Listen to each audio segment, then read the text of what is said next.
The time is just gone 12 minutes to 10 a.m. as we head towards closure this morning, and the focus is on the ruling party, on the African National Congress, and we know they've had their policy conference, and it's all systems go as they prepare for the electoral conference on the 16th of December.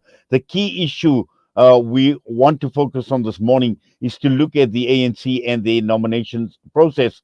And we know with the ANC and also the NEC of the ANC, they have now resolved to review their controversial cadre deployment policy, which is an issue that has come through and has bitten the ANC in more ways than one. It has caused a lot of damage, but also looking at the candidates' nomination process that has to take place, they need to finalize a lot on the ground. And the key issue is also about the membership of the ANC and doing an audit on the membership. Joining us this morning is political analyst Dr. Levy Ndou.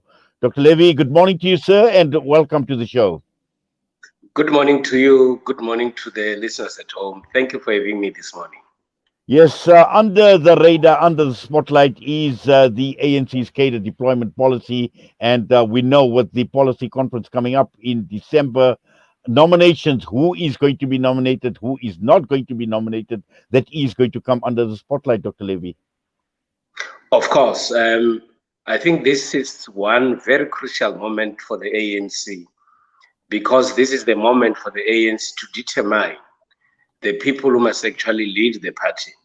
And at this stage, it's an open game in the sense that every member who is in good standing, every member who has support, he will avail him or herself, or branches will then have to nominate. But even though, as they move forward in this process, it will actually end up trimming most of those who might have availed themselves, because this is the moment of numbers. For one to be elected, this person must have sufficient support from the majority of provinces, from the majority of branches, and equally, these people should be able or be having a good track record to serve. So there's going to be a lot of work to be done. There's going to be a lot of lobbying. There's going to be a lot of persuasions.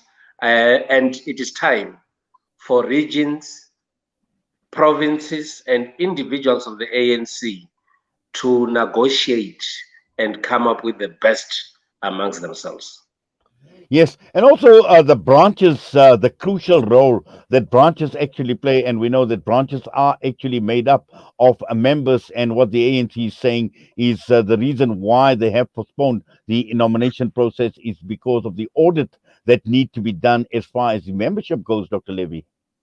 Yes, indeed. I think though a lot of people, analysts, media personnel, and some sectors of society might have been disappointed that there were postponements of this exercise. I think administratively, because the ANC has just closed membership on Friday, they need to get sufficient time to be able to do an audit, check the status of their branches, so that they're able to prepare as they move forward. And of course, if you're not sure about the status of your branches, not sure about the status of your own organization, you might have a well disorganized conference. So painful as it is, this is the exercise, in my view, that has to be undertaken. It is necessary, and it is in the best interest of the organization, in my view. Yes. Also, I think what is important to understand is how much do the branches recognize what has been playing out in the political landscape as far as the ANC is concerned, and where we are as a country, where the ANC is as a political party, where the ANC is as a governing party in national government. And it's important for the branches to actually recognize this when it comes to the nominations process. We have got different kinds of branches and members, both of the ANC and, in my view, of many other political parties. There are members who are in branches in good standing, who would not have an interest on who is supposed to be in leadership and who is supposed to be nominated, and they also do not understand the processes.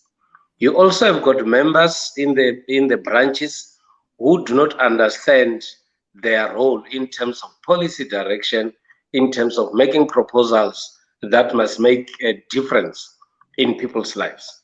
You have got members who are quite very much conscious, who actually know and understand what has to be done and all the processes that have to take place.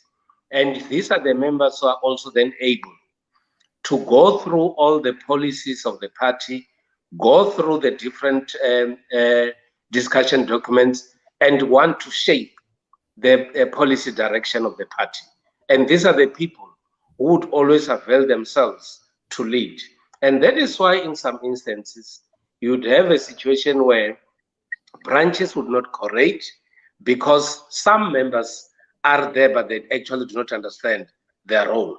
And that will require the leadership that has to ensure that there is sufficient political education within its ranks so that members understand their role and they actually play a role in the direction of the organization.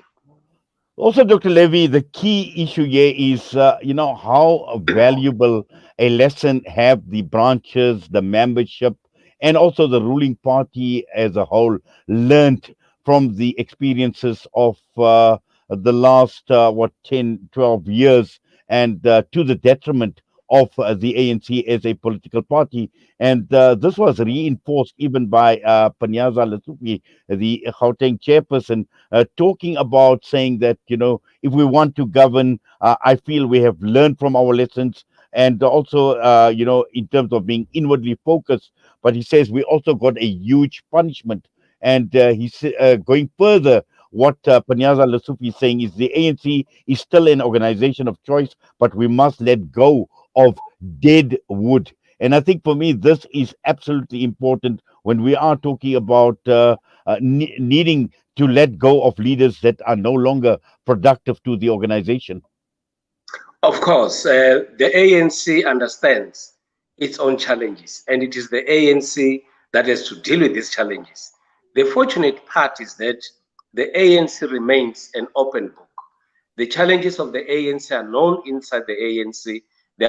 known inside the party. And the ANC Yes, I see Dr. Levy Ndou has frozen, and we're going to try quickly to try and see if we can't get him back. We're going to go for a quick air break. We'll be back.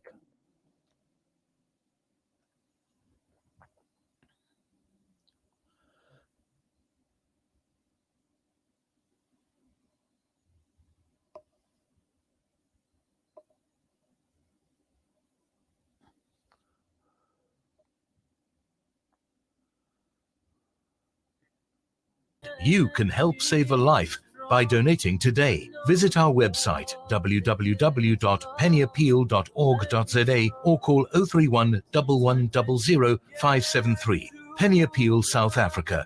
Small change, big difference. Shimmer, sparkle, captivate. Nothing less than a masterpiece. Droplets of gold inspires precious design. Platinum bursts with intricate freshness, and every pure diamond becomes more than just a girl's best friend. Voda Gold Gem Jewelers, where timeless dreams become a reality. Come to us. We tailor-make designer gold, platinum, and diamond jewelry.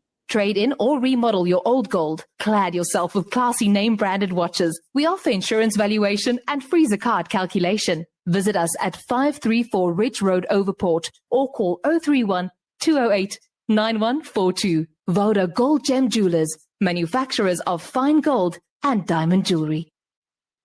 The Prophet, peace be upon him, has said, "He is not a believer whose stomach is filled while his neighbor is hungry." Help us at Sanzaf to ease the hunger burdens of those in need by providing freshly prepared meals daily. You can be part of this by donating once off or monthly towards the Sanzaf Meals Project.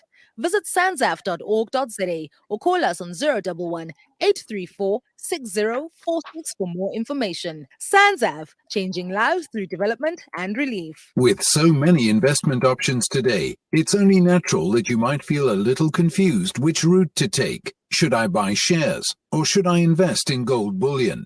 Randery Jewelers now brings you the Zahab coin, an alternative to the Kruger Rand. The Zahab coin, a solid wealth protector in its purest form of 24-karat gold, is the safest way to protect your wealth. So don't just sit there and watch your paper money depreciate. Change to gold. Call Randery Jewelers now at 031 202 4701 or visit www.rjcoin.co.za, situated at 151 Essenwood Road, Musgrave, Durban. Randery Jewelers, the family name you can trust. Rejuvenating media day by day. This is Salam Media.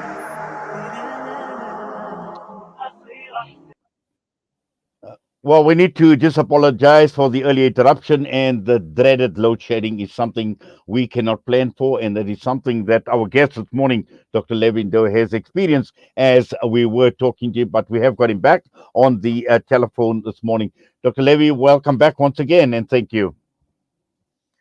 Thank you so much for having me. At least we're back on and we're now connected. Yes, in fact, we were talking about this whole issue surrounding Panyaza Lesufi and Deadwood, Dr. Levy Ndou. Indeed. My view is that the challenges facing the ANC are all known to the ANC, members of the ANC, and even those outside the ANC. The manner in which the ANC leadership conducts itself and conducts its business in and outside government is a reflection of how people are actually going to respond to the ANC. The ANC must be seen to be fighting against corruption. The ANC must stop internal squabbles and factionalism. The ANC must prioritize service delivery. And in my view, if the ANC is able to deal with these three things, then the ANC will then be able to be rejuvenated and, of course, win back the trust that appears to be diminishing from the South African electorate. Yes, I think this is absolutely important. It is critical what you are saying, but also at the same time, looking at the new challenges that have arisen as a result of the problems that the ANC has created and experienced in the past, Dr. Levy Ndou. It does require a new brand, a brand of leadership with a different mindset to tackle some of these challenges. Indeed. And the ANC is one party in South Africa that is spoiled for choice. A lot of people join the ANC because they want to make a difference. And I think it is time as well for those who have been given responsibilities in the past to pave way for new ideas. If one has been in government, for an example, for almost 50 years, this person should say, I have played my part. It is time to give others the baton. If someone has been in the leadership of the party for some time, it is time to pass on the baton to other people. We've got a lot of young, energetic young people who have the potential to make a difference. And my view is that the ANC should identify these people, utilize them in the best interest of the ANC and the country. Well, Dr. Levy Ndou, let's wait and see. If postponed it, then let's see what comes up in the nominations process. But for now, as always, we appreciate you taking your time out, talking to us. All the best to you, sir. You're always welcome. Thank you so much. Dr. Levy Ndou joining us, political analyst. And with that, we head towards closure. It's time for me to sign off. I'll be back with you once again tomorrow on News and Views, and looking forward to Spiritual Friday. Inshallah, it is going to be a Jummah and a lot more that we will be unpacking in the company of our listeners at Salam Media, our viewers, and also One Nation 88.9 FM. Great that you were able to be with us. Next up is going to be Juz 11th by Sheikh Hani Al Rifai. For myself and the team, Assalamu alaikum wa rahmatullahi wa barakatuh.